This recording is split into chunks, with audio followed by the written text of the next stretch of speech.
Let's go! Let's go! Oh man, this is what real American patriots look like. This is America on air. Who is Nick Fuentes? I first found out about him years ago in the similar vein of Alex Jones, where he was basically a meme online, someone who was in the political space, but his takes were so insane that you would think it was hyperbole. The context, when not shown properly, might come off as funny or interesting. But then as you dig away and look beneath the surface and actually pull apart Nick Fuentes' ideologies, you start to see something that is actually pretty sinister. Now, granted, on face value, if you were to ask Nick Fuentes, what are you and what do you represent? He'd say he's a staunch conservative, someone who subscribes heavily to Christian fundamentalism and Christian ideology, saying that when it comes to politics, it's not necessarily something that is the guiding light. What's the guiding light is theology and the Republic aspects that go along with that, and that he is basically fighting for that right, that Christian right, and that is the ultimate right of what Americans should be striving for.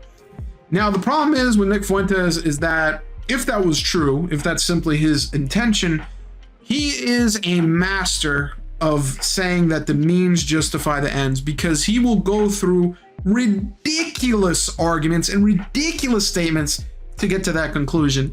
And to be fair to Nick Fuentes, he's a young person. He's someone who, when he started, was on a college campus. He was basically yet another young conservative, someone who showed up to campus in a two-piece suit. He stood out. He looked unique. He looked like someone who was yet again a young up-and-comer conservative, someone like Milo Stambapajic or whatever that gay guy who used to work with Donald Trump was. And he seemed like someone who was unique, someone who had opinions that were at least against the grain of his class members.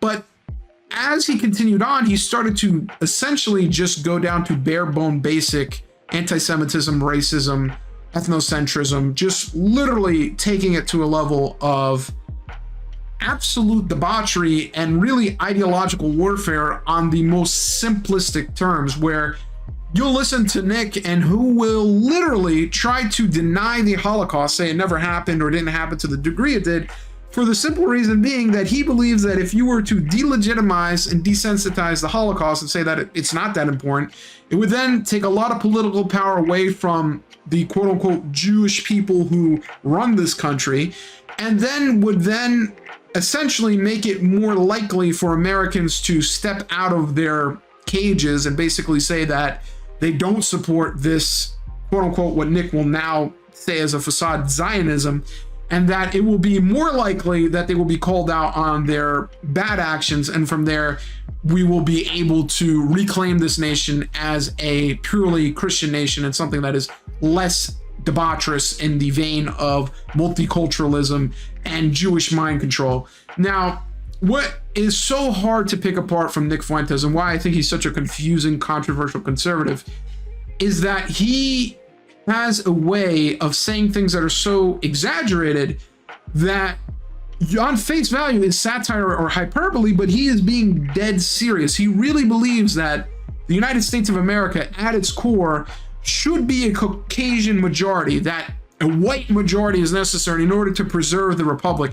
And again, it's so hard to pick apart this opinion, this specific opinion, because I've heard it in bits and pieces, and sometimes Sam Hyde will drop it. It'll be a small dog whistle. Some other people will drop it, and it's very hard to understand at what level is this. Is it at the level of saying that these individuals will more than likely be subscribing to the Roman Republic ideology, the Athenian democratic ideology? Is it that idea? Is it all ideology based, or is it simple eugenics, saying that these group of people genetically are just what the country is? It is in the DNA. If you look at the 1792 Naturalization Act, it says it right there. What a citizen is a white Caucasian male. Is that it? Or is it more idea based? And this is where semantics is actually necessary, because you can say that those ideologies are something you subscribe to, and you believe people who enforce it and subscribe to it are better individuals, or individuals you would deem to be quote unquote patriotic Americans. But boiling it down to simple eugenics, race, and ethnicity is beyond ridiculous and beyond ironic, considering that Nick is also Latino, which in the past, again, has been a tool that people have actually criticized him for by saying, don't listen to him, he's just not even American, he's really Latino, which is insane. Now, for Nick Fuentes, he currently operates in a space of fringe, alternative, conservative media. He's banned from YouTube. I actually tried to upload a clip compilation on YouTube just to give an idea of what Nick Fuentes is, who he is, kind of literally putting in the description, I don't necessarily agree with all these ideologies, but these are opinions and pieces that he's put out there. And it got removed because Nick Fuentes is basically a pariah and a cancer on YouTube. Again, it's one of those things where it is so hard to define what Nick Fuentes is, because it's one of those things where if you call something out that's ridiculous and if there's no legitimate defense, it's like, oh, I was just trolling. It was a troll. It was a big troll. But then if it's something that he's very fervent about, then yes, he will defend it. And if it makes sense, then it usually, and when I say makes sense, I mean makes sense from my perspective, it usually is more defendable. Now, what's crazy is that Nick Fuentes, like a broken clock, will be right sometimes. Nick Fuentes is right that AIPAC has a hold on the United States. Nick Fuentes is right to say that Bibi Netanyahu is starting World War III just for supremacy of Israel in the Middle East. Nick Fuentes is right when he says that there are groups of Americans who are being dog-walked by Israeli ideological extremists, such as Matt Walsh getting zucked by his master boss, Ben Shapiro. Nick Fuentes is not right to say that every Jewish person by their ethnicity or religion hates Christians. He's said multiple times that the Talmud calls out Jesus Christ as a person who is burning in hell and a false prophet. I mean, it is true that in the Jewish religion, they don't believe in Jesus Christ, but that does not necessarily mean that every Jewish person hates every Christian person, especially when we're looking at it from an American perspective where theology isn't the end-all be-all. To be frank, the United States of America is a secular republic. Yes, a lot of people are Christian, but there are other religions, and there is supposed to be a lemon law and a test between separation of church and state. And when he goes on these ridiculous rants talking about how these individuals hate Christians, they want to eradicate Christianity, this ideology is what is most dangerous to them, and that the reason why Europe, United States, and all these other countries have multiculturalism even in the first place is to diminish this population, increase the likelihood of basically scrambling this ideology, scrambling these peoples and their mindset in order for them to basically reign supreme, which is basically Stormfront 101. They literally think there's a quote-unquote white genocide because there's more brown people that exist. And again, this is a very basic ideology that I think, in my opinion, is very hard to subscribe to. It's also very odd because, again, you're now quantifying human beings as genetic genomes as opposed to individuals that have minds and ideas and ideology of their own.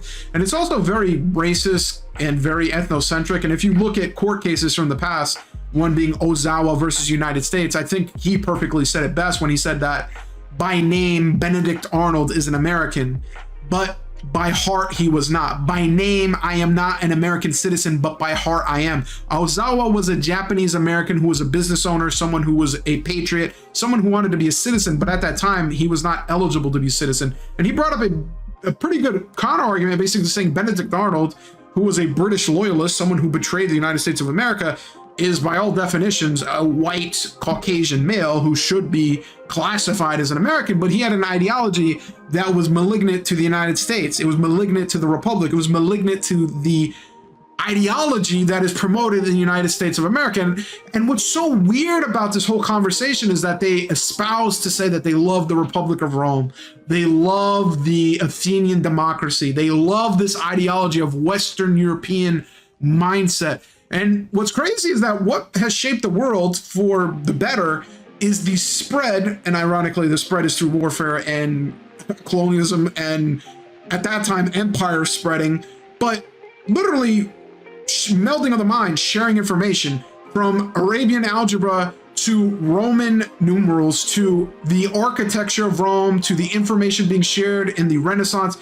It's a beneficial aspect that, ironically, diversity and inclusion actually does create an environment where you have Hellenism. You have a period of time where Alexander the Great marched east to India, and as he marched east to India, Greek cultures formed and shared and evolved and basically enriched communities and cultures And it created a mindset and a mind space that was beneficial to the world over.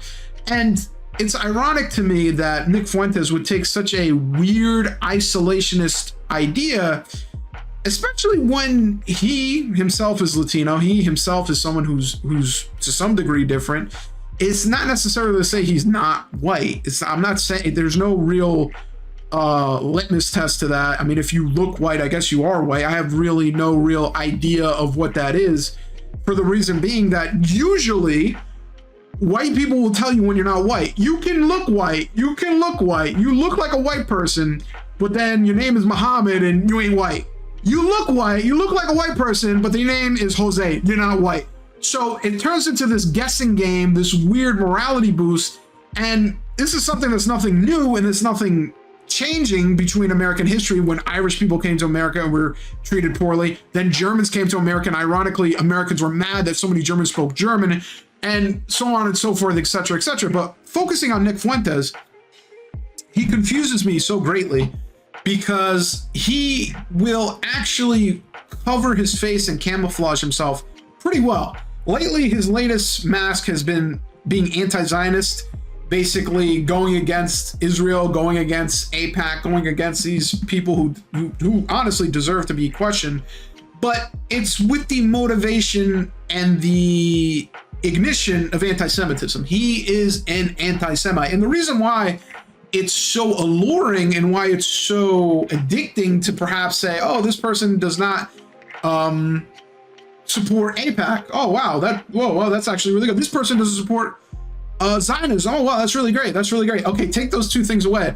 Oh, this person doesn't support building a synagogue in the community because he doesn't want those people around. Oh, this person doesn't want a mosque in the community because those other people are around. Oh, this person doesn't want any other people in the area. Any African Americans can go in their own area. They could stay segregated. They could stay away.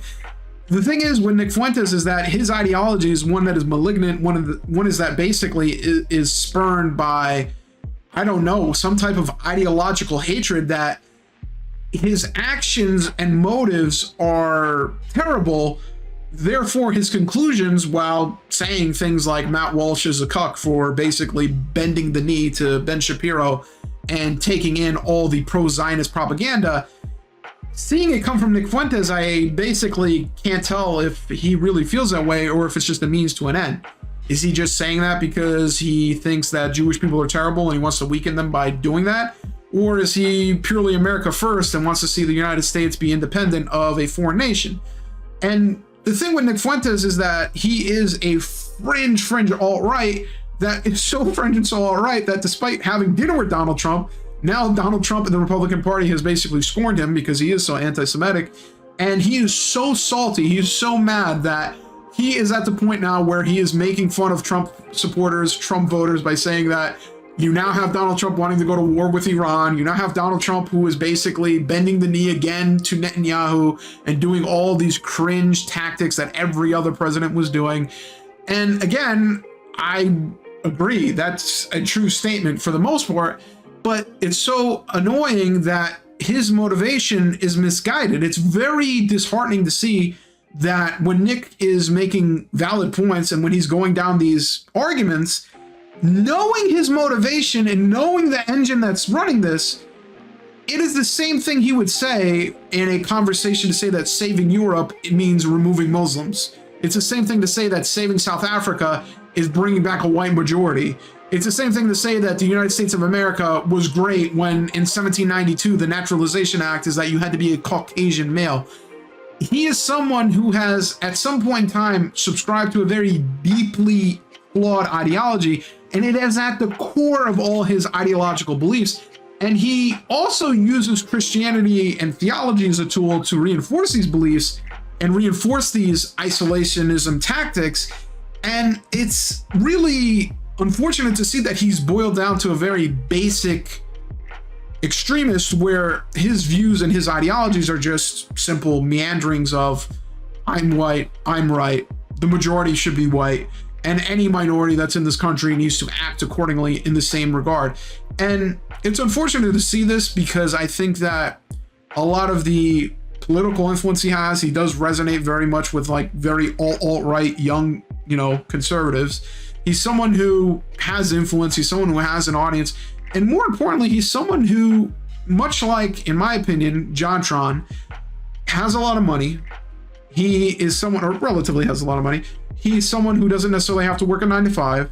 He's someone that if he were to go to a community college, go to an online course, go to the varying historical documents and information that's available and try to go piece by piece and really look at how his ideology stands up to history, political science, and other pieces, I really think it would fall apart. And I think just like Malcolm X going to Mecca and seeing the unity and beauty of all the people there, he would have a letter. It would be Nick Fuentes' letter from Mecca. It would be Nick Fuentes' letter from the New York Public Library saying, I actually read Mein Kampf, and you know what? It's a little bit too simplistically racist, and perhaps I'm a bit too gung-ho when it comes to that, and maybe, just maybe, there's more to a person's makeup than their genetics and their history. It has more to do with ideology and ideas. It's very unfortunate, again, to say that all these different things that really make Nick Fuentes a basic bitch conservative, where he really just boils down to being simply a racist, simply an anti-Semite, simply someone who goes about creating mayhem, mischief, and misguidance just to motivate his inner hatred of minority groups. And I think that going through the history of seeing Nick Fuentes over the years, where he was kind of more exaggerated, trolling, saying things like, if you had 6 ovens and had to cook 6 million cookies, could you really do it in the time frame that you were given? And seeing him go on Alex Jones with Kanye West and just literally egg Kanye West on to be more and more ridiculous anti-Semitic. It really is an insane, like, absolute bizarro worldview. And with all that being said, I feel like Nick Fuentes is someone who has a very strong popularity, despite him getting banned off YouTube, getting banned off Twitter, and then eventually getting back on X. I feel like he's someone who over time will only grow in popularity because more and more people are starting to follow individuals, not for their ideological makeup, not for what they believe in, but for things that they oppose. If you look at Donald Trump, I think people will actually have a hard time telling you why they support him as much as they just don't like the opposition. I hate Democrats, so I gotta vote Trump. I hate the swamp, we gotta drain it, I gotta vote Trump. And even on the reverse, the same is true, where people basically said that you need to vote for Kamala Harris because he's not Trump. The things that you support are for the reason that they're not that. The reason why I support Nick Fuentes and not Charlie Kirk is because I don't want to support an AIPAC Israeli dog. That doesn't necessarily lead to anything. That's actually counterintuitive. That's like me saying, I support Athenian democracy because the Romans crucified people and I can never subscribe to a republic. It's very much so looking for the lesser of two evils and drinking the poison that'll kill you slowest. And I wonder if in the future, if we're going to continue having this political down spiral where, surprisingly, Alex Jones became a huge political talk piece, someone who honestly, unironically, went from a memer to someone who was a political theorist. And I wonder if in the future, Nick Fuentes, if he keeps the same ideology and keeps the same trajectory and the same type of movement, will he gain fervor? Will he gain power? Will he actually get to some point in time where he's a mainstream idea individual, where people are listening to him and actually subscribing to this ridiculous claims that he makes? And again, will it be because at that point in time, the Democratic Party will be pushing forced transgenderism, the Republican Party will be forcing you to fly to Israel as a United States citizen and go to the Wailing Wall? And because the opposition is so ridiculous, Nick Fuentes actually looks like a sane, normal person when he says that he believes in America first and America should come first, and that we should not go to war, we should not do these things, and that is his simple opinion. And much like Mussolini making the trains run on times, you go with him because his options seem to have the best results. And then once that happens, once that ideology is subscribed to, you then start to see the ugly inner ideas and positions that are held. And if they come to fruition, much like Donald Trump, people voted for him because he was not was not Kamala Harris, was not Hillary Clinton, and now he's looking like he's not America first. When do you get bitten by supporting things that you don't like by other people who don't like it, and then you find out they like things that you don't like? It seems like there's too many negatives happening here, where you have people that you don't not like the things that you don't like, thus then you like them, and then you find out they like things that you don't like, but it doesn't matter because they don't like what you don't like, and then from there you get to liking what they don't like. Does that, like, make sense?